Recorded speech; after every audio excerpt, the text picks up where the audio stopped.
Welcome to the Pop Tower Podcast with your host, the man behind the myth, Peter Dawson, and the Soulful Lordy, James Bullock.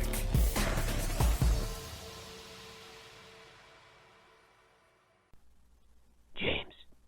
What, Peter? It's time to cook. What are we cooking today? Whole lot of discussions about some excellent programs. You really thought I was going to say meth, didn't you? I thought you said that old good old Blue. Yeah, baby Blue. You my boy, Blue. So I'm indeed Peter Dawson, and he is James Bullock. And we're here to talk about movies and television. Yeah. Although we're going to do things a little more unusually. Like, first of all, typically my favorite order is to do video game, TV, movie. Mm-hmm. But I think we're going to do the movies first because I get the feeling the TV is probably the one that could take the longest. So I think we're going to go in order of spoilers. Okay. So, first we'll talk about a movie that came out, I'm going to get the date right here. 1 second. That came out technically October 4th. Okay. So we're recording this about 2 weeks later, give or take.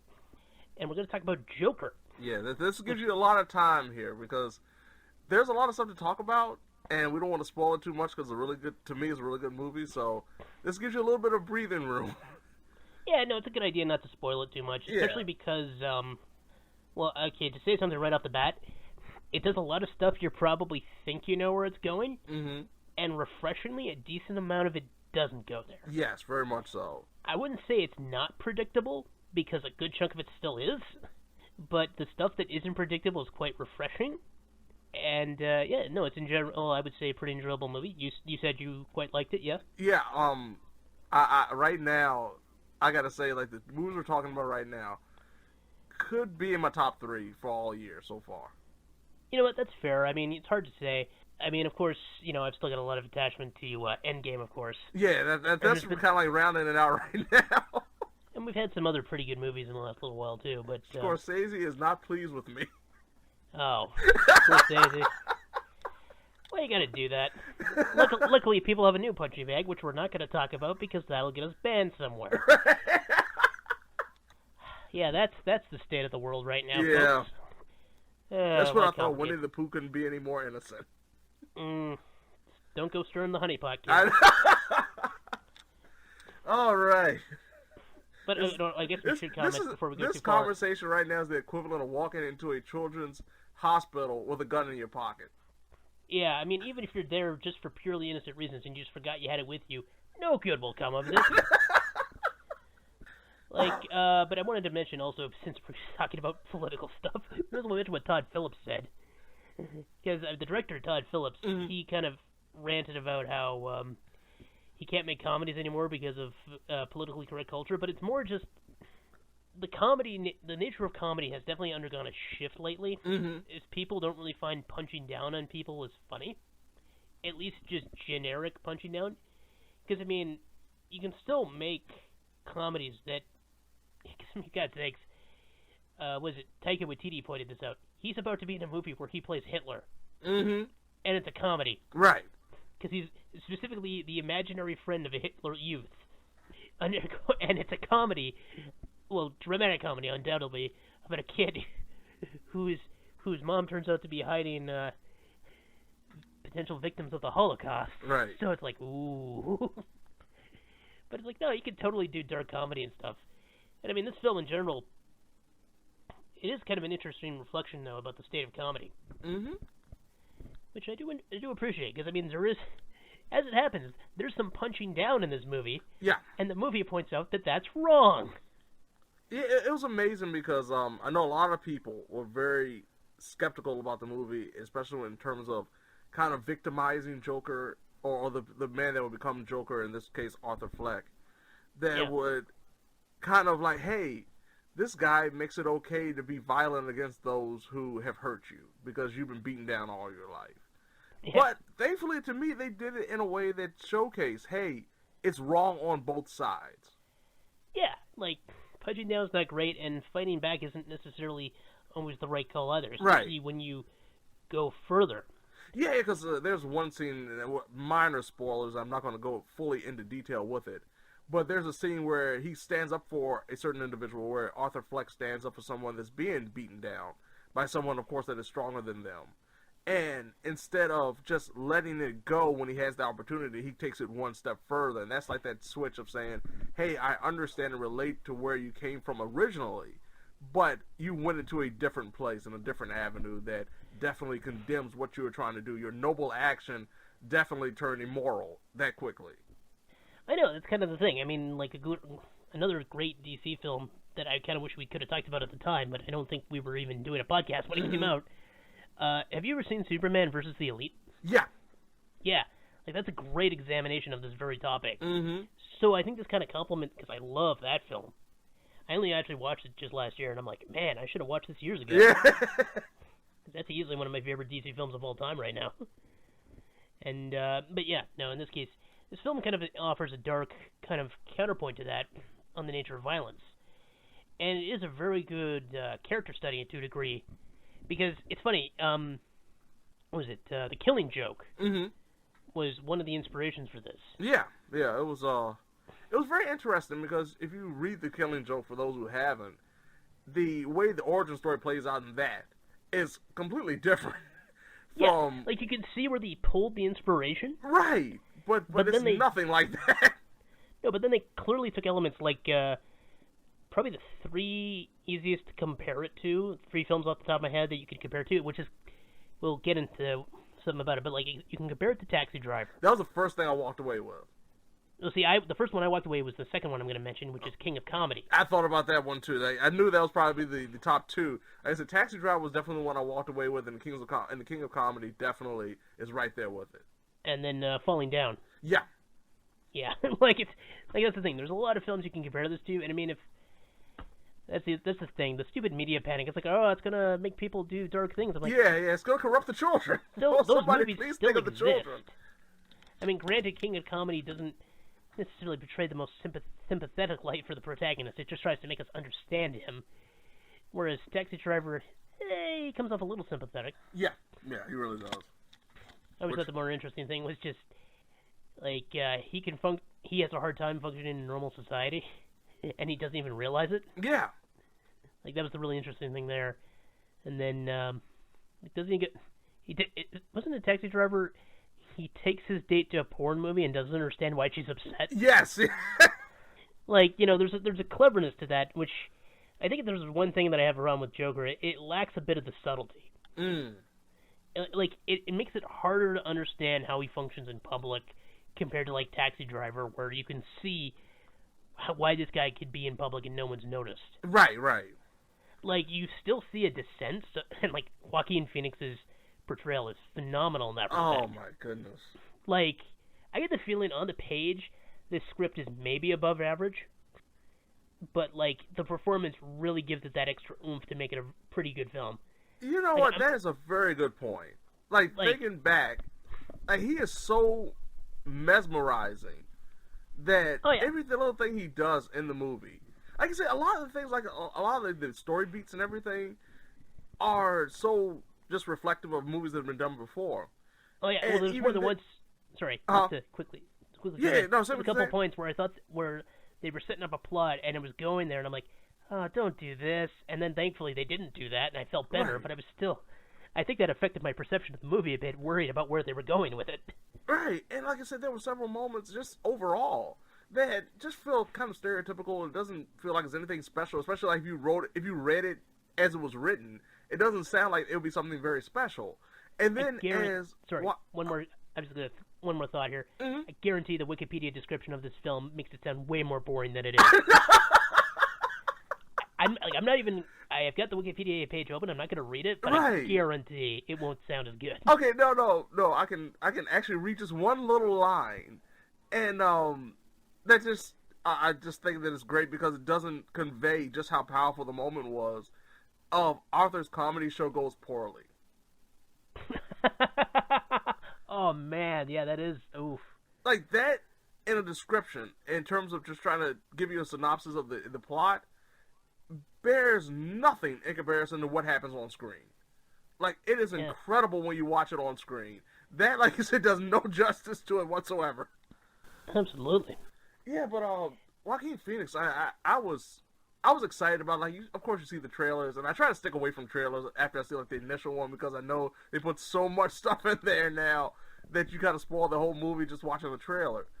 And so after, like, the first one, I didn't really watch too many more of the trailers, and I was surprised by certain appearances and even certain scenes and the way they were spliced in and where they were edited and where they were placed in the movie, that I was actually surprised about. That, to me, worked a lot better than what I've expected, because I was thinking a lot of the scenes, especially when it came to the Arkham Asylum, were early in the movie. I know, because you expect them to be near the end. Right. Yeah, no, I will say, if there's one thing that this movie kind of disappointed me with, is they because they weren't subtle, they did spoil a couple of twists that otherwise could have been executed better, I think. I don't want to say because it's going to give it away, but they say something early on, and it's not like a casual thing that you then just go, okay. Right, you know? yeah. Like, you in one ear and out the other. It's, no, they make a point of it, and then later on and you're like, oh, okay, that makes sense. It's not like, and it felt like they were going for more of a, oh, no, right? Right. I mean, there are certain moments where you think it could be a red herring, but no, they just obviously threw it out there just so you would kind of hold on to it throughout the entire movie, which I think is a fine technique. But sometimes it just works a little bit better, like you said, if subtlety was more of the way to go than, say, just being very blatant with it. Yeah. You know what's funny? Apparently, Alec Baldwin was going to play Thomas Wayne at one point. Would have been awesome. I think that would have worked very fine. Especially considering the character. Small spoiler. Yeah. Thomas Wayne's not the most sympathetic person in this. Well, I was about to say, considering the character that Thomas Wayne played, the way Thomas Wayne was portrayed in this movie, I think Alec Baldwin could have knocked it out of the park very well. Oh, yeah. He looks like a very nice guy, but as an actor, he definitely does come across as a guy that does the whole jerk-off kind of spiel a lot better than you would have expected. You ever seen Married to the Mob? Yeah, that's what I'm saying. He was begging to get shot in that movie. Yeah, but the portrayal of Thomas Wayne and really the whole Wayne family was very interesting. I just love the connection, and to a certain extent, even though this movie is kind of set in 1981, of course we have a lot of connections and correlations to what's happening in the modern media, and the portrayal of not only politicians but also just the idolization of people that you believe are the best people in the world just because they're on television. They say the best things, and in reality they are not the people that you would want to even support, let alone try to get others to support them as well.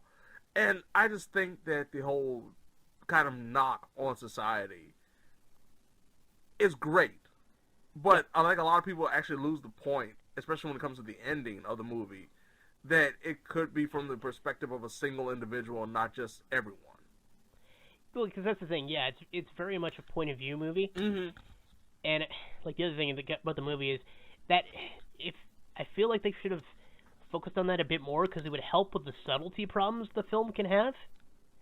Because on the one hand, stuff is happening, and it's clearly real, but the other times you're wondering if it's just more of imagination spots or whatever. Right, and that's not even really a spoiler, because there are certain scenes where the original depiction is completely different from what you see just a few seconds later. Yeah, like they do play with that a bit, and it's not like was it King of Comedy, where the fantasy scenes are very blatantly fantasy scenes, and then there's one scene where you're not sure if it's a fantasy until reality just intrudes on a scene. Right. And then, of course, the big thing with King of Comedy is it's not clear if the ending is a fantasy or not. Exactly. But, yeah, in this case, like, there's other scenes where it's like, that doesn't entirely feel realistic. Like, if I had to describe it without giving too much away, it kind of feels like they went from 0 to 100 pretty quickly. Yeah. Especially with some of the anarchist antics that can happen, because of course we're dealing with Joker here. Yeah. And just kind of nihilism as well. Which, I mean, it is Gotham in the 80s, so you imagine it's not great. Yeah, and I think that's a lot of things people keep forgetting that it is a period piece. Like, there are certain things that people saying, like, oh, why didn't this happen, or why was it happening like this? Well, it was 1981. It's not the same society in terms of technology and everything that it is now. So you have to kind of give it some leeway, and I think people kind of forget about that sometimes. Yeah, like, I think in the end, I'm not going to think of this film quite as fondly as some of the ones I mentioned, but I wouldn't be shocked if Joaquin Phoenix alone gets nominated for most I stuff. hope he does. I really do. He should. I really hope he does. Like, if nothing else, and Todd Phillips isn't a bad director in general. No. Like, he's had plenty of experience, and he's directed some films that, like, Starsky and Hutch film actually holds up decently well still. Mm-hmm. And, Old School, we still quote it a lot, at least. Some jokes in that don't hold up so well, but, you know. They've not aged gracefully. No, it happens. I mean, lest you think we're trying to pick on old comedies, I should remind you, comedy ages the quickest and usually the most poorly. Right, exactly. The fact that there's very few films that can stand the test of time. I mean, I still watch old Marx Brothers films, and even then there's a couple of jokes I'm like, Yeah, this does not go over too well now. I can't show this all the time. Well, they make a remark about how, and I'm quoting here, so please forgive me, how darkies are born. Yeah. Which I'm like, that's a little awkward. Yeah, that's one of those things. You don't think about the future when you say these kind of things. No, and that's to say nothing of the film where they dress in blackface. Right. Although the joke is they do it poorly. Because they just do their faces and don't bother with their hands. The rest of the body. And one of them only does half his face. Yeah, he pulls a Piper. Yeah, you know. Like I said, comedy's complicated. But Joker, and like, unless you really hate this kind of film, you should go see it. Yeah, I think if you're not looking for a superhero or supervillain type of film that is based around a comic book character, this is absolutely marvelous. But if you're expecting, Endgame, if you're expecting a real Batman movie, then you're going to be sorely disappointed, which I'll be surprised if you were, because just looking at one trailer, you would realize that it isn't. Mm-hmm. But overall, for me, I walked away from this feeling like the most, not only satisfied, but also confused, also just like wanting to talk to people about it. It was just one of those those water cooler type of movies that you want to talk to everybody about that sees it. Right now, I'm going to tentatively say that it's right now sitting as my film of the year. From just the cinematography standpoint, just from the soundtrack, just from the fact that Joaquin Phoenix did an excellent job just embracing the character. And I know a lot of people have compared him to, say, the Heath Ledger version or even the Jack Nicholson version. I think that he stands out on his own as just this very unique version of the Joker that epitomizes the variety that the character can produce. Like, it's amazing how you can have three herald versions of the same character. Mm-hmm. I mean, like, I could see this one eventually turning into the Heath Ledger one, but you would need something in between. Yeah, that's true, yeah. But, like, I could see it happening. Like, I wouldn't say it's perfect one-to-one. Like, this makes sense, it is. I'm like, no, I could see it happening. You would probably just need something else to happen in there. Mm-hmm. And, I mean, this is probably the closest comic book movie we've had in a while in that it didn't need to be a comic book movie. No, really, that was the thing. It was one of those things where, like you were saying, the comparison to other movies, if it was not for the fact that they just had the Joker image, the Joker model, and then the Joker name, of course, at the end, this could have been any other movie without that. And it still would have been great. Well, like Dark Knight, I mean, aside from the fact that Batman's in it, which is still... It could almost be a crime, like a Scorsese crime thriller. Right, exactly. Bring it back to our boy Scorsese. Yeah. But, because, I mean, this isn't going to... Comparing this to, say, Glass, no. Oh, my goodness, no. Kid Who Would Be King, I really like that one, but no. No. I'm trying to think of some of the other ones I really like this year. Like I said, Endgame. I mean, Endgame's a kind of a different animal entirely. You can't really compare the two. Right. That's the thing. Like, Ditto Shazam. Man, which wasn't bad. It wasn't bad at all. I know we praised it a lot. It was just like, once again, a different animal, really. I know, that's the thing. Like, man, the comic book movies in general have just been killing it this year. Yeah. Because, I mean, we haven't mentioned Captain Marvel in this list, but I'm like, no, I was just about to say everything but Captain Marvel. Yeah. Even then, I still liked it. It wasn't bad. It was just a girl. Yep. I think the only one I could even compare it to right now is Once Upon a Time in Hollywood. Yeah, oh my goodness, yes. That would be like the top. Yeah, okay, you know what? Going with it, top 3. Right now we're on the fence because the next one we're going to talk about maybe rounding out the top 3. But Joker, Once Upon a Time in Hollywood, and either this movie we're about to talk about now or Endgame. Yeah, like, it depends how you want it, because, I mean, there's one thing, especially that kind of has a point about it. It's like, it's hard to qualify, is your best picture in the movie of the year a superhero movie, or, because then you kind of feel, You know, you hit that, and then you're just like, yeah, you start really thinking about this thing. Like, you start thinking about the flaws more than you think about the positives. Yeah. Well, let's talk about James's other favorite movie of the year, Dynamite. I'm kidding. It's a lie. Don't worry. It'll be fine. It was written by a guy who thinks themes are for 8th grade book reports. It's fine. We can bash Gemini Man a little bit. Oh, man. But, yeah, no, we're actually going to talk about is El Camino, a Breaking Bad movie. Yes. Feels worth mentioning that El Camino roughly translates to The Road. Yes. Which I think it's fitting because they love their symbolism in these titles. Did you ever hear why they called it Felina, the series finale? I remember and I forgot. I remember I looked it up when it first happened. I cannot remember it now. Well, there's 3 reasons. First of all, it's an anagram of finale. Mm-hmm. Second of all, it's the name of the song Walter listens to, which itself has a lot of connotations with what happens in the film. That's right. Or, sorry, in the last episode, I should say. Yeah, that's right. And then it's also technically a periodic formula. Mm-hmm. Like, it's like iron, lithium, and I think sodium? Yeah, that's right. I forgot all about that. You're right. Which isn't meth, but I think it's a key part of meth. Right. So, like, it had that triple symbolism, and it's like, oh, man. And there was symbolism within the symbolism. Mm-hmm. So I was like, like I said, they really think about this stuff. I really appreciate that. Can't imagine why I would mention that while also mentioning one of the guys from Game of Thrones. I'm real catty this morning. So, El Camino, which is the follow-up to Breaking Bad's series finale, which aired in 2013, so this is 6 years in the making. Yeah, I was amazed that it's been that long. I knew it's been a while, but it just didn't feel like it was that long ago, honestly. Yep.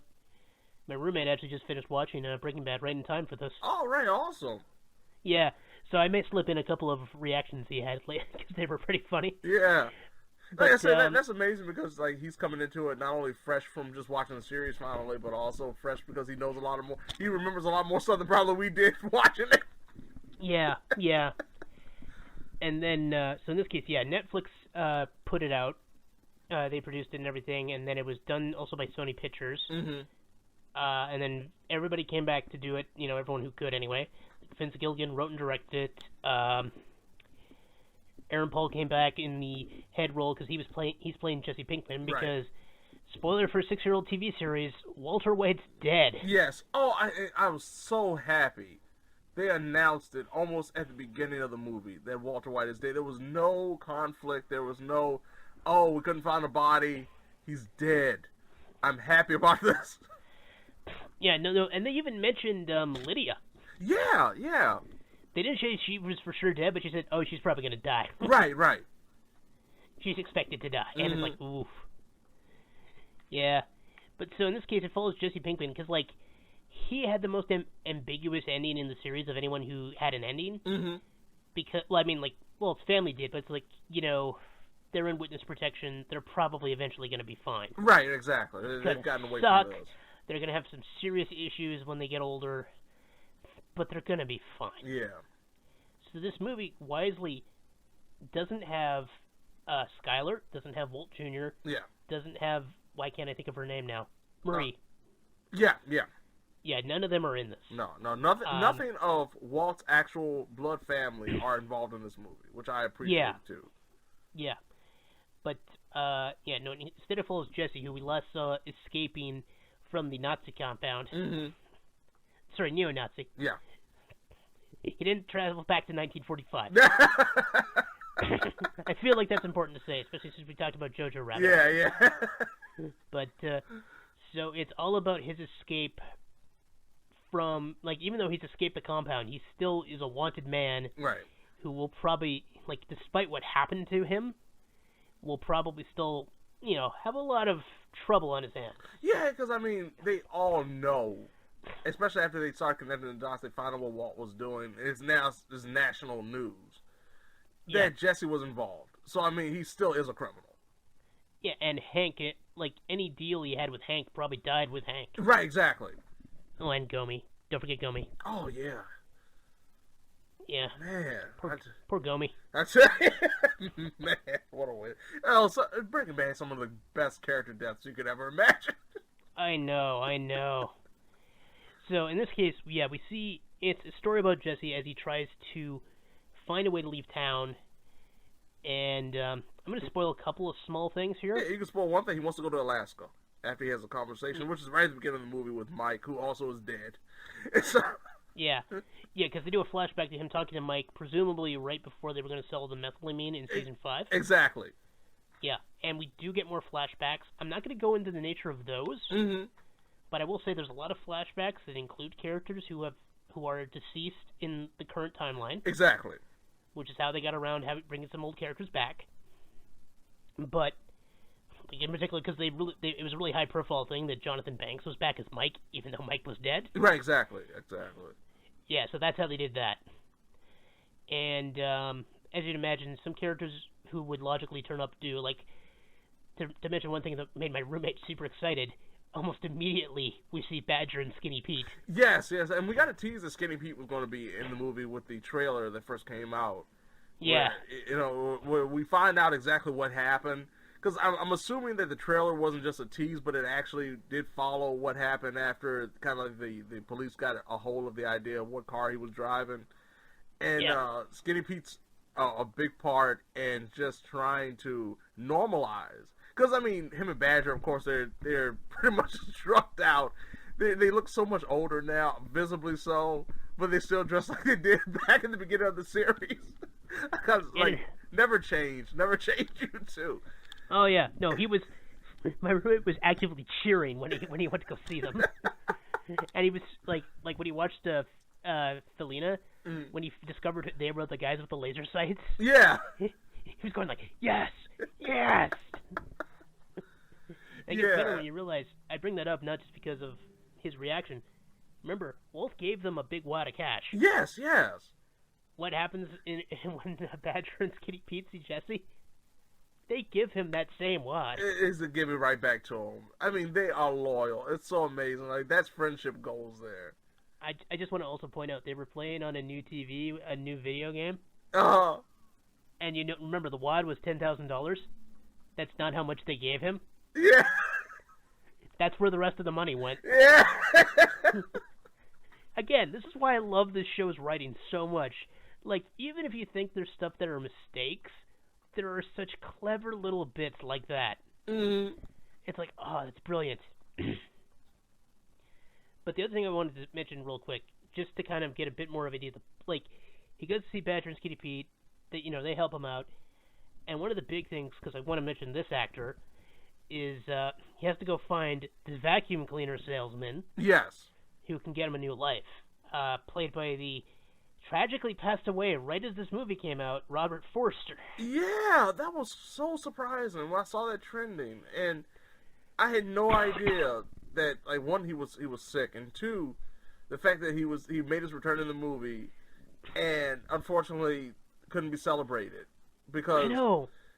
It was such a great scene. One of my favorite parts of the entire movie was during that scene when. And it's such a Jesse Pinkman thing. That's something I definitely want to talk about a little bit later after we talk about this.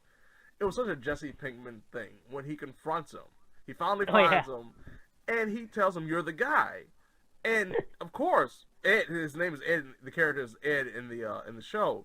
And Robert Forster, like, he just plays it completely straight. He's like, "I don't know what you're talking about." And Jesse says, which is just like a Jesse Pinkman moment, "I'm 96% sure that you're the guy." I'm like 96%. Yeah. That was such a Jesse Pinkman moment. Yeah. No, that... Robert Forster, like, he's done... You know, no disrespect to the deceased, but I mean, he has done some roles that were not great. I mean, rather infamously played Papa Petrelli in season 3 of Heroes, which is not a great character. And he was really miscast for that role. But he's really good as, like, just kind of deadpan dudes, and he's really good in this. Like, he's fantastic in El Camino. And you kind of remind yourself, oh yeah, this is a guy who got an Oscar nomination once. Right. For Jackie Brown. It was really good, and like I said, such an unfortunate situation how that turned out. But like I was saying about Jesse, and one thing I really did appreciate was that, especially like I'm assuming definitely your roommate noticed this, was the kind of evolution and then de-evolution of Jesse's character. Whereas the movie progressed, we saw him kind of revert back to who he used to be before he kind of like cocooned into the person that he wanted to become. Yeah, no, that's absolutely true. Because I mean, he's dealing with PTSD, right? And he realized, and like, one of the things I think, because there's some complaints that certain scenes feel too much like filler, and they kind of are. Because I mean, this is ultimately a TV movie that's like an extra long episode. Yeah, it's about 2 episodes put together. Yeah, and I mean, so if there's one thing, it's like they call it a movie. It's really just a supersized episode. Right, exactly. Which, you know, take it how you will. But, what was I saying? Yeah. At one point, like, the flashbacks, I think, show the need for the catharsis that drives him to do what he does. Mm-hmm. And even as he starts to pull certain things that maybe make you think less of him, if you think back to his actions, while they're questionable to a degree, he still shows why he's different than Walt. Yeah. Because Walt would have not done some of the things he did. He would have done the more pragmatic, but less moral things. Yeah, I was about to say, he would have cut a lot of people down to get to where he wanted to go in comparison to what Jesse did. And not just from killing, but just from thievery as well. Like, there were things and moments that Jesse could have taken advantage of, and he didn't. Because even though Jesse isn't the most moral guy in the world, he still wasn't as corrupted as Walt ever was during the series. No, exactly. And yeah, that's right. And there was a moment later, and I can definitely spoil this one because it's already out on the internet. There is a Walt White appearance during the show, but it's a flashback. We've already said he's dead, so it's got to be a flashback. Yep. And the conversation... Huh? I was going to say, if we're going to talk about this, I might as well mention, too, he's clearly wearing a bald cap. Yeah. Bad. It was really bad. Actually, my least favorite scene in this whole thing, the establishment shot where we go, hey, look, here's Walt. Yeah, I did. Because it's literally just him getting him out of a hotel room. And yeah, he's just like, oh, are you ready? And it just comes out. Like, I was like, oh, really? They couldn't have just shown him at the table? Right. You know, that would be nice, like, Jesse came in and then Walt was sitting at the table. Yeah. I think that would have been a nice little cameo to a certain extent. Like, that would have been a great first appearance.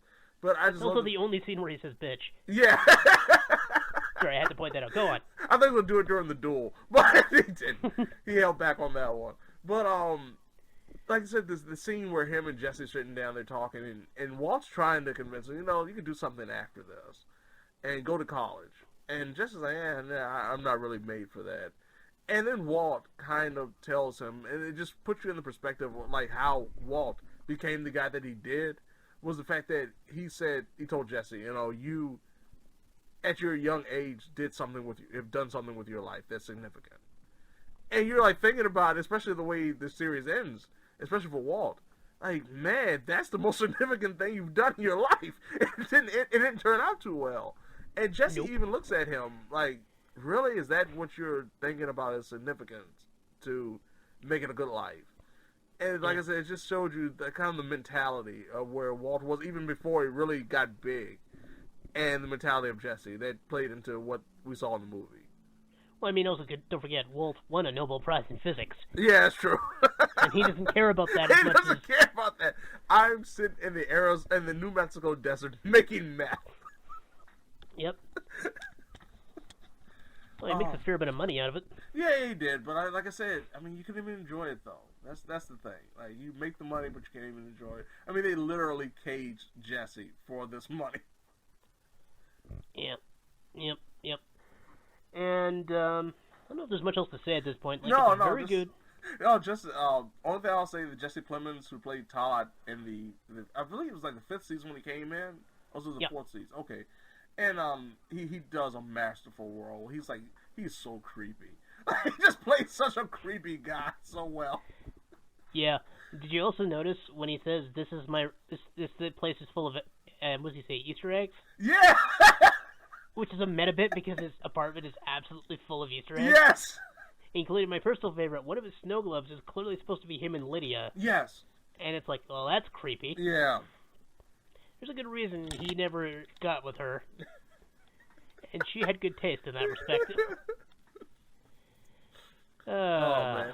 I thought it was a fantastic outing. Like, my biggest concern was coming into it, how would it live up, especially with Jesse just by himself. And no offense to the character of Jesse Pinkman, but I just never saw him as, like, that'd be the guy that could carry an entire Breaking Bad movie. And yet, they did such a great job, and they didn't do it in a way that, to me, hurt the credibility of the entire franchise, which is what I was worried about the most.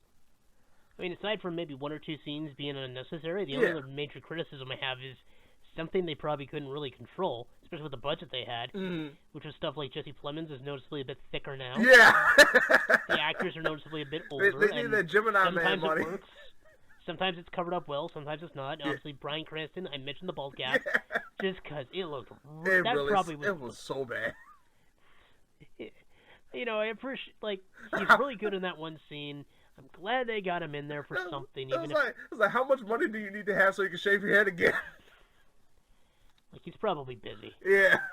They got to give him a freaking Academy Award already. Like, why the heck doesn't he have one? Travesty, I say. I know. Anthony Hopkins thinks he deserves one. Yeah.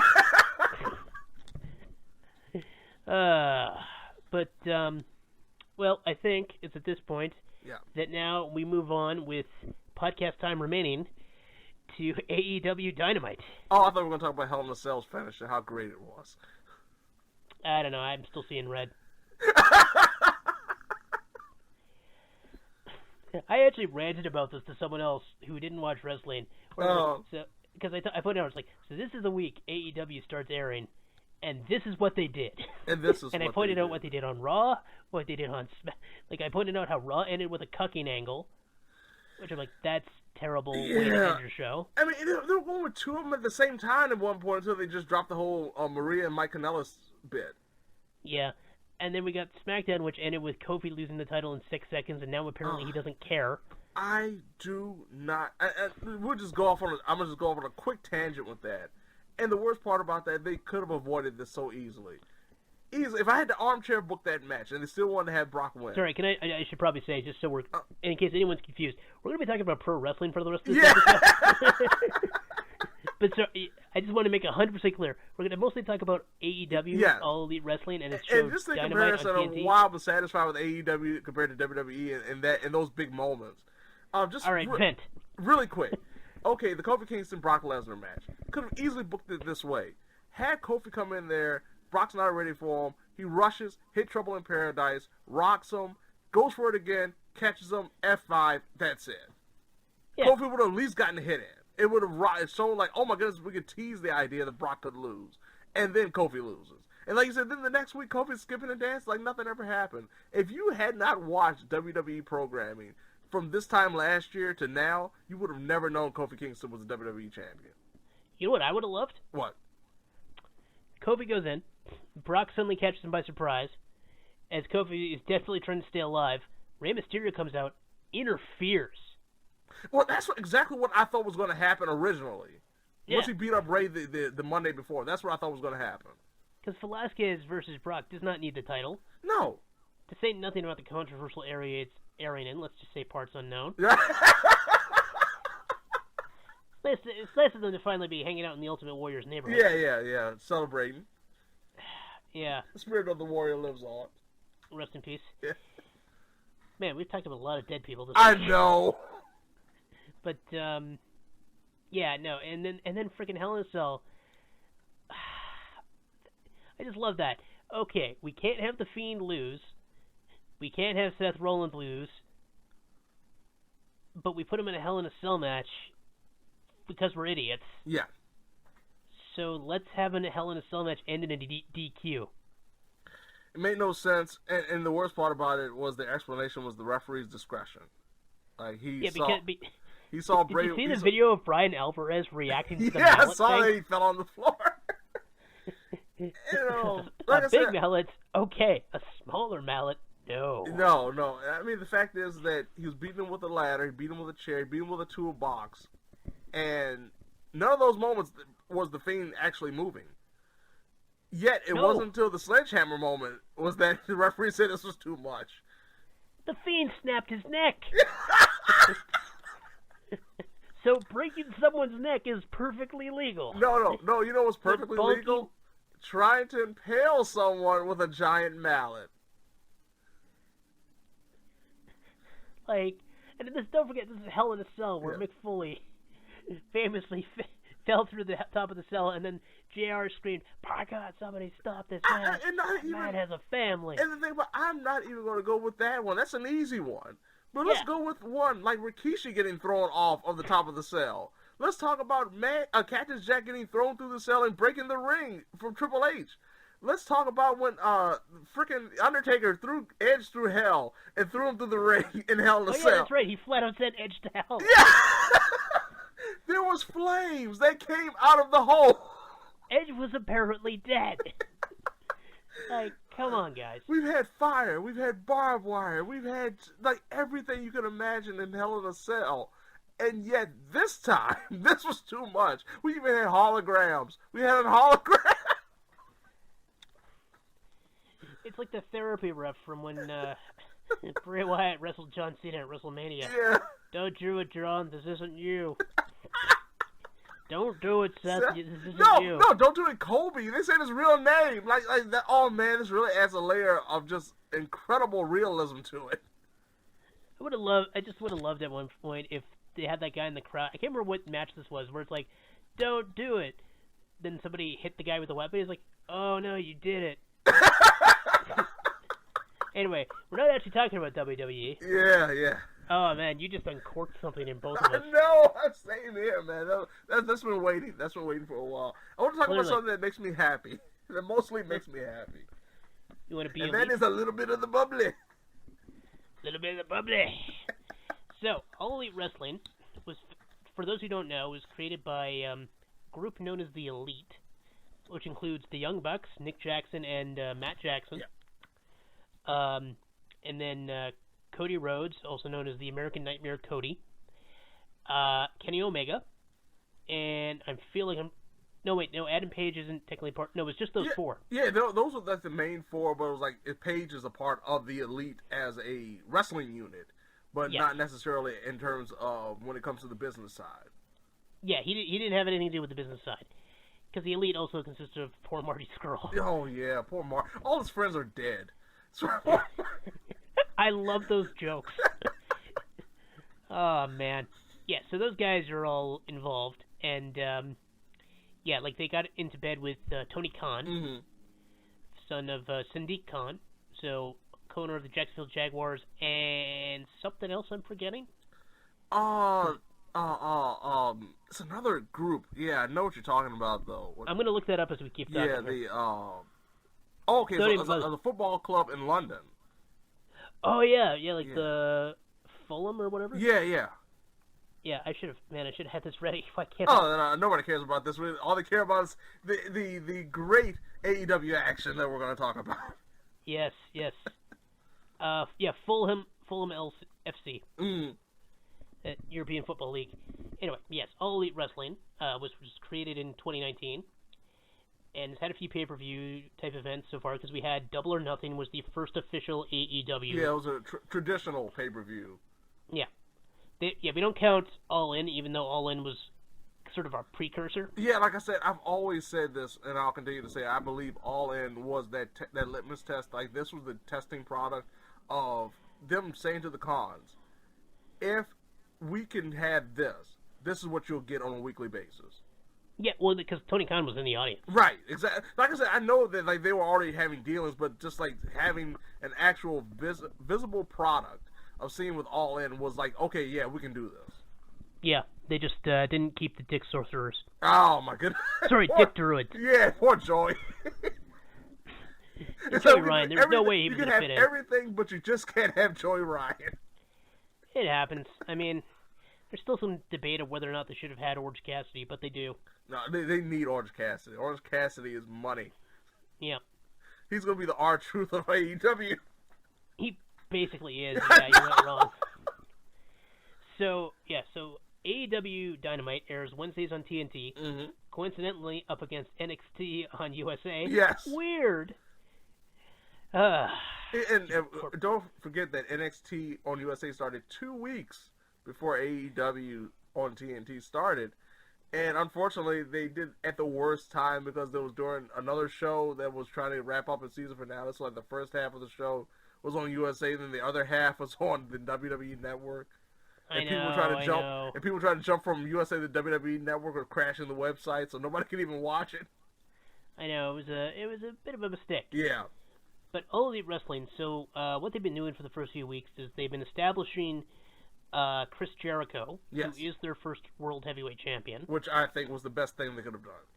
It was probably for the best, yeah. Because I mean, people complain about his ring work, and they're not entirely wrong. No, he's definitely a step slower. He's definitely more leaning toward a brawling style compared to the Lionheart or even the Y2J days that we know and love. But it works. And then sorry. You're talking about the bubbly is getting to you. A little bit of the bubbly is getting to you. Yeah, because, I mean, Chris Jericho, even at, 48 years old? Yes. Is still one of the best promos in the business. Goodness. Okay, as you say, we're trying to establish Chris Jericho not only as the heavyweight champion, but the leader of a faction. Yeah, I was going to say, he set up his own faction. Yeah, and that is the Inner Circle, which features himself, Sammy Guevara, who is an up-and-coming star that was mostly based out of the Southern California scene. He's kind of a beast boy. Yeah. The former LAX of Santana and Ortiz, who are just going by Santana and Ortiz now for obvious reasons. They need a name. I know they really do. They need a tag team name right now. That was one that I was kind of hoping for. I don't know I'm gonna distill the Havana Pit Bulls and they can just be the Pit Bulls. They can be the Pit Bulls. Forget Pit Bulls. ECW. Forget all that and then the new Pit Bulls. It's better than what I was thinking. I'm stuck on Latino Heat. Okay. Which is, I believe, an old team name. Yeah. They got to come up with something, though. And the former Jack Swagger, Jack Hagar, who, of course... Jake Hagar. No! Every time I think about it, it's like, oh, he's got to save his daughter. And... That's Mike Hagar. That's his brother. I was thinking, oh, no, he's going to save his daughter. But They've made that joke on Botchamania already. I know. And then, so they're the Inner Circle. And Jericho did this promo. This is on week 2. They put over everyone. It was so masterful. Like, you felt like, if you've never seen these guys before, they're all huge stars because of the way Jericho put them over. And it's a 5-minute promo, which, I mean, you know, we always rib this, because Triple H does 12-minute promo segments half the time when he comes out, and I'm like, Chris Jericho did this in 5. Yeah, That's why he's the best. Usually when Triple H does it, it's just putting himself over. I know, and it's long, it's tedious, it's mostly about himself, whereas Jericho, he makes it about himself and about the people around him. Right. He's like, the reason I'm great is because of all these people. Look how great they are. You know? And you're an idiot for doing that. Yeah. Also, watch me get this catchphrase over. A little bit of the bubbly. Also, check it out. I'm gonna refer to myself in a French name. Le Champion. And then if you notice that he's trying to start getting over you're welcome. Yep. He's got 3 catchphrases going on at one time that are all getting over. Well, he took that from Perry Saturn. I know, but still, like, it's just amazing. Hey, you get the friggin' Dumb and Dumber. Oh, man, but Jericho's just awesome. Like, I just can't believe that in 2019, he has just found this incredible niche that just works for him. Like, he's in his pocket, he's in his element, and it's working not only for himself, but also for the company. Yeah. Like I said, I mean, the fact that even with Santana Ortiz, of course, hardcore fans know who they are. hardcore fans know about Sammy Guevara, but as from an international perspective, from a global perspective, like, you have no idea who these guys are, and Jericho's helped make them stars already. Yeah. Oh no, it's fantastic, and I mean, they've done a good job of putting over people in general so far. I mean, not everyone has necessarily had their big moment where they win a match or whatever. Right. And there's been a few growing pains. Like, probably the most obvious is before they announced Jimmy Havoc versus Darby Allin, and when they did, Darby Allin hadn't won a match yet. Yeah, that was a thing that they actually, Pac brought up because he was on the commentary during the match. He's like, I'm undefeated. Why are they fighting for a title shot? Yeah. And Not like, exactly I know that was a big incorrect assessment. Yeah, because they made a big deal about, like, wins and losses matter. Like you said, Darby Allin's gotten no wins and a draw. Like, that's all he's got right now. No. He had a win going into that because he beat Cena. Oh, yeah, you're right. So... And he drew against Cody. Against Cody, yeah, you're right. So, like... Meanwhile, Jimmy Havoc had at least one win. Yeah, Jimmy Havoc won the Cracker Barrel Battle Royal. I mean, Cracker Barrel fight, right?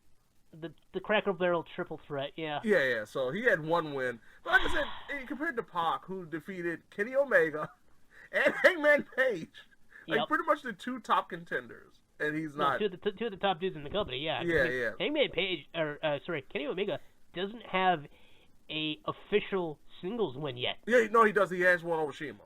Oh, yeah? He actually got an official win over Shima? Yeah, he won. That was at Fyter Fest or Fight for the Fallen? That was Fight for the Fallen. That was a Fight for the Fallen, because that was like a match. Oh, sorry, I'm thinking of the triple threat, and I think that was at Fyter Fest. Yeah, no, and then no, he did beat Shima, but he hasn't had a singles victory. A canonical singles victory on TV yet. He's had this fight against. And not only that, but he hasn't beaten anybody up to, like, the level, like the high level guys. Like, he fell to Pac. He fell to Chris Jericho. He potentially could fall to Moxley. Like, he's becoming, like, the big match choke artist. Yeah, like, he did beat Janela, but, I mean, that was a lights out match. Like, nobody really thinks about Janela. Like, when the pressure's on right now with Kenny Omega's character, he's flopping, which I think is absolutely incredible considering him coming in, like, off of the New Japan hype of him being the best wrestler in the world. And yet, he just can't win that big match right now. That's a pretty good storyline, though. Yeah, I think it's really good. Everyone would have expected them. I think that's the thing that's brilliant, is, while Cody's positioned for a world title match, the Young Bucks got eliminated from the tag tournament early. Oh, my goodness. First round, private party. Once again, another pair of pretty much unknowns. Yep. And they lost. Yep. Clean. I know. And it was masterful. They made them stars that quick. They're getting all the tag teams over. Because, like, even the ones that have lost, like, because, of course, Jurassic Express, they had to replace Luchasaurus with Marco Stunt. Yeah. Which one thing I appreciate the fact that they've actually had Marco Stunt teaming with them as of late, so it didn't feel like it was just some replacement out of nowhere. Yeah, because, I mean, Luchasaurus needs to bring his sons to the ring. Yeah. I mean, that's not entirely fair to Jungle Boy. He's not that short. Marco Stunt is 5'2". Yeah, I know a lot of people are upset about that for some reason. Like, they just feel that he's too small. And, I mean, he's small. He is shorter than Rey Mysterio, but I like to bring this up. He's the same height as Alexa Bliss. Yeah, and it's not... Oh, my God. Just saying. Hey, we're trying to get those intergender matches started here, that's all. But, no, and she was women's champion for how long? Man, almost record-breaking, I believe. She beat Nia Jax. Yeah. But, when it comes to Marco, I appreciate the fact that they use him almost like a projectile. Yeah. Like, the fact that they can offset, like, some of his stuff. Like, oh, I tossed you. I stopped you from doing a head scissors. Or I'll throw you to your tag partner. Oh, but you caught that guy. Like, that kind of stuff. Like, he's not... Oh, he got himself over in that match. Oh, very much so, yeah. And, like... It was 12 minutes, and it was clear the Lucha Bros were in control for most of it. Mm-hmm. And they maybe were being arrogant by not pinning them. Yeah. But it worked. Like, I think even in their reckless, action, they proved that they were still, like, Jungle Express? Why? Jurassic Express. I couldn't think of Jurassic Express. I was going J-word. Because, Jungle Boy. Yeah. But, yeah, they proved that these guys or still as have JR potential. put him, Jungle Jack. Yep. That's not entirely inaccurate. Cause No, that's a funny thing. Like, man, we should maybe change the name to Jungle Jack. Like, Just stick with it now. Yeah, it's not the worst. But no, like you've gotten a lot of these guys over. They got Darby Allin over. They got Jimmy Havoc over. Joey Janela still isn't really over yet. Did they really get Jimmy Havoc over though? Yeah. Huh. Him and Darby Allin had a pretty good match. Yeah, no, they had a good match, but I was like, it was all about Darby to me. It was like, I never felt like Jimmy Havoc's over. Yeah. Well, that might be, honestly, that might be my own personal perception. I don't really care for him that much. I really don't. Yeah, and I mean, and just to talk about the male wrestlers some more, Adam Page, because people were skeptical about him getting that shot against Jericho, and a lot of people are glad he lost. I wasn't skeptical. I just felt that they didn't do a good enough job to really build him up. Yeah. And I understand, like, from the timing perspective, it was a weird time for AEW because they were really much using YouTube to, like, promote everything. But I just felt like he was, from a character perspective, he really wasn't fleshed out. He didn't feel like he was unique. And being put in that position as an in-ring talent, I think is great. Yeah. But well, to me, he like... He got major matches 3 weeks in a row. Right. And like, the last few weeks where he's been involved on Dynamite, to me, has been the best work for him. Like, he feels really good right now. Yeah, he faced off against Pac. He faced off against in a tag match against who did he? Wait, who was he fighting with? That was the Inner Circle tag match. Right. It was Santana and Ortiz. Right. Yeah, because it wasn't Guevara or Hagar in that one. No. Because Hagar hasn't had a match yet. No, which I appreciate. I'm fine with him being the Diesel of the group right now. He's just standing there clutching his fist. I love that that's still not his real name. His real name was Donald. Because he's changed his name so many times. I know.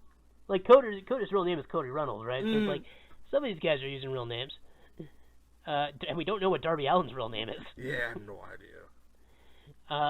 Yeah, no, like, all the tag teams in general have been pretty good because we had the tag team tournaments.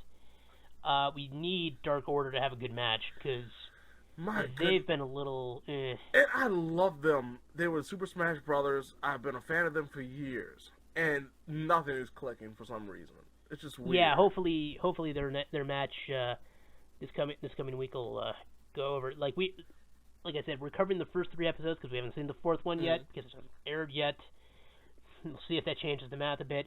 But I mean, SoCal Uncensored SCU, they're doing fantastic work. Oh my goodness, they're so over. It's not shocking considering the association with being the elite, but it's just amazing.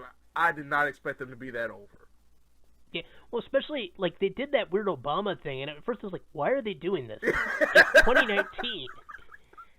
And then they kept going. I'm like, you know what, this works. If it wasn't for the fact that Scorpio Sky did a dead-on impression, it would have failed, I think. Yeah. Yeah, like, it's... You have to really appreciate that. And then, what is it? Yeah, they still got some... I like how some of the other executives are characters, but then the wrestlers, but then some of them are just jobbers. Like, I mean, Daniels is the head of talent relations, and he's just a part of SCU. Right. And then Brandon Cutler is their content producer. Really? And as last I checked, he's basically set up as a jobber right now. He's a jobber? I had no idea. I thought he was just hanging around. Yeah. And, like, Brandy Rhodes, like, she's basically the chief brand officer and the head of the female division, but more or less, I mean, the other one who kind of helps is Leva Bates. Right. The librarian. One of 2. I don't like that gimmick. I hate it. I absolutely hate it. Yeah, no, but yeah, and she's only has 1 match though. And that's amazing. Like, I know a lot of people were concerned about Brandy once she announced that she was going to be actually wrestling, that she was going to kind of like dominate the women's division. She's like been only in 1 match, was the Battle Royal, and that was it. No, she was in a singles match. Oh, yeah, you're right. She did have a singles match earlier. Yeah, didn't she fight like Allie? You're right. That's she beat right. Allie. Yeah, I forgot even Allie was a part of the roster. I really haven't seen her in so long. Yeah, she hasn't shown up as much. And there was a couple of people that joined up that ended up, like Kylie Ray joined and then left. Yeah, I don't know what that was about. I think there's some extra drama, but they tried to keep it on good relations. Right. Like, they're saying it's amicable, but it's like, is it really? Yeah, it was really weird. And is Strong Kaiju still with them? I don't think they're necessarily not. I don't think it's necessarily not, but it's just one of those things that I think is just timing situation. Yeah, and not to mention there's all the stuff going on with Stardom now, but we don't want to segue off. Oh, yeah. Yeah, going to be interesting to see how that. But since we're talking about the women, before we wrap up with some random thoughts on other wrestlers and stuff, we might as well talk about the women's division. Yeah. So that one was a bit of a cluster because, like, if there's one weakness to this, it's the fact that there's only been basically one women's match, and then they're trying to build a division. So that's going to take time, and we've already had a women's title win and then a title defense. Right. So that doesn't feel quite as authentic yet, because it was just like, hey, you were on the team that won a tag match. You get a title shot next week. It's like, at least with Darby Allin and Jimmy Havoc, they tried to justify it. Right, that was the thing that I did not appreciate because, where was Nyla Rose? Like, we saw her get upset about it. She knows where to be found the next week. Britt Baker, like I said, is a part of a winning tag match, so she just gets a title shot out of nowhere. And the only thing I could assume is the fact that like, she was almost a runner-up in the Battle Royal to get the title shot that Nyla won. But even then, it just doesn't make much sense. No, it's still a little shaky, and I'm hoping they're gonna define things a bit better going forward. Like, Rio is a pretty solid champion so far. I was just about to say, but even with them kind of having some growing pains, to me they've gotten so far like the best pick for a champion because Rio not only is a good in-ring talent, but she's getting over because she's just that good. She hasn't really said that much. She hasn't cut a promo. And one thing I wish they would have done, and it's the same thing we've seen like with certain people, like we had Cody this week. I want some more video packages and kind of explanations as to who these people are. I love like the back and forth at the Private Party and the Young Bucks sit-down interviews that they had for that match. I like that kind of stuff. Best friends? Oh, yeah, best friends, yeah. I want more of that kind of stuff. And I think, especially like with someone like Riho, I think they really need to emphasize that she's a champion, so we should like give her some focus to understand a little bit more about who she is, too. Well, if anything, they should just talk about the fact she's a freaking 13-year vet. Right. They bring it up a lot. She's 22. Yeah, they make sure they bring it up. She started training at 9 years old. I know. It's insane. And, maybe at some point they should explain why Trent is called Trent with a question mark. Yeah. Like, little things like that, I want some more fleshing out. Yeah. And that actually ties into, and I think they did a decent job this week. They actually, before we recorded this, before the third episode aired, I was kind of on the fence about it. Like, I want some kind of explanation. Like, why does Moxley hate Kenny Omega so much? And, that kind of thing. But it seems like it's more just based on pride. It's the fact that, Moxley wants to beat who is arguably the best in the world. Yeah. They need to give them because that's the thing. Some of these guys who are really good promos haven't had a live mic on TV yet. Right, and it was funny. And Moxley's one of them. It was funny because during Santana and Ortiz's entrance, they came out of the locker room, the Inner Circle locker room, and walked down the hall to the entrance. And you actually see the promo, the interview area in the background at one point. And I was like, why haven't we seen more of these moments of interviews in that area? I know, like, really what it comes down to, I think, is they need more time to build up more people, and it's tricky because they have a whole roster. Right. They have a really big roster, and they just can't have everyone cutting promos yet, especially since they only have 2 hours of TV and then AEW Dark. Right. And I'm fine with not everybody being on the episode every week. I'm fine with that. It's understandable. Like you said, you got to kind of like maximize the time with certain characters. Like if you want to get a character over for next week, like I said, after the women's match, have Nyla Rose show some footage of her going crazy backstage. Like, that would just kind of emphasize just how important it was that she lost and how unhinged she kind of could be in terms of, like, oh, she really wants to win the women's title back. Or she wants, that kind of thing. Like, I want a little bit more of that, to a certain extent, sports entertainment, pro wrestling-esque kind of thing beyond just, oh, you beat me this week, I beat you next week, back and forth. Yeah. Yeah, I know. It's just more needs to be fleshed out, and probably the best solution is just going to be time. Yeah. Because they had that unwelcome situation. They need to build a brand, so they need to establish characters, but they also need to have title defenses and stuff. They have to make each episode feel important. Like, you have to watch this episode, and like I said, with the tag title tournament, that's helped. With these title defenses, that's helped.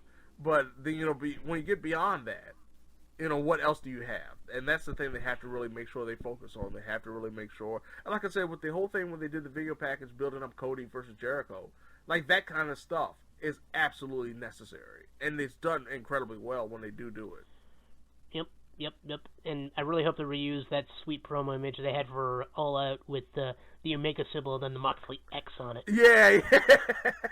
I just had to bring that up because I love that. Yeah, it really was some good stuff. Like, and that's the thing. Like, I'm very happy with the production. Like, that's another one minor issue. I just wish they would fix some of the audio issues. Like, if you notice, especially like with the third episode, you could barely hear Jericho talking during his promo backstage. Like, they have to make sure they have the audio hooked to the soundboard, so we hear it on television fluently, like, just clearly. Same thing with the entrance music. Like, that's all they need to fix for me from a production standpoint. Well, they kind of fixed the music this week. Yeah, this week the music, actually, the third episode, the music actually sound, you can actually hear it this week compared to the first 2 weeks. So now we do the same thing with the interviews. I was so disappointed with Super Kick Party when you couldn't hear them singing that part. I know! Super Kick Party! Yeah, oh, man, I cannot wait for another Elite entrance now. Oh, yeah. Like, that one was great. Yeah, it really was. Really some good stuff. That was the other thing. They were showing mostly the crowd when the video package played when that happened. Yeah, and one thing that I do appreciate on that end, and like I said, they got to be kind of mindful of those ideas and camera cuts and stuff like that, but I do appreciate the fact they show the fans a lot more in terms of their reactions. Like, yeah. I know it could become one of those things that gets annoying after a while, but right now, I love seeing, like, the genuine reactions and moments from the fans, and it makes you feel like, oh, man, yeah, I'm feeling exactly the same way. Super Kick Party. I love the crowd singing along to that. I won't lie.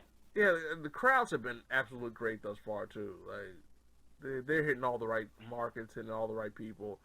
And the fact is that the ratings are showing it, too, so I'm actually surprised the ratings have been so good thus far.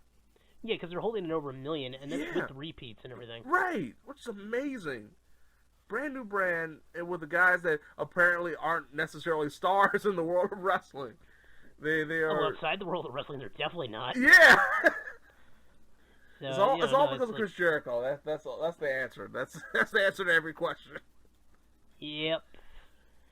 Well, I think that'll probably do us. We're kind of at time. Oh, yeah. No. I'm excited to see where AEW is going to be this time next year. Thus far, though, I'm really happy about it.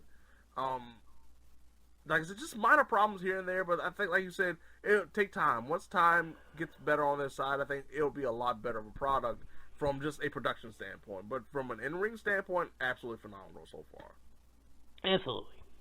And I think on that note, we'll wrap it for the day. Thank you for being here, James. Oh, yeah, it's always a pleasure, and I'm not even laughing because I'm nervous or upset today. Yep. It's one of those. It's so that's it, folks.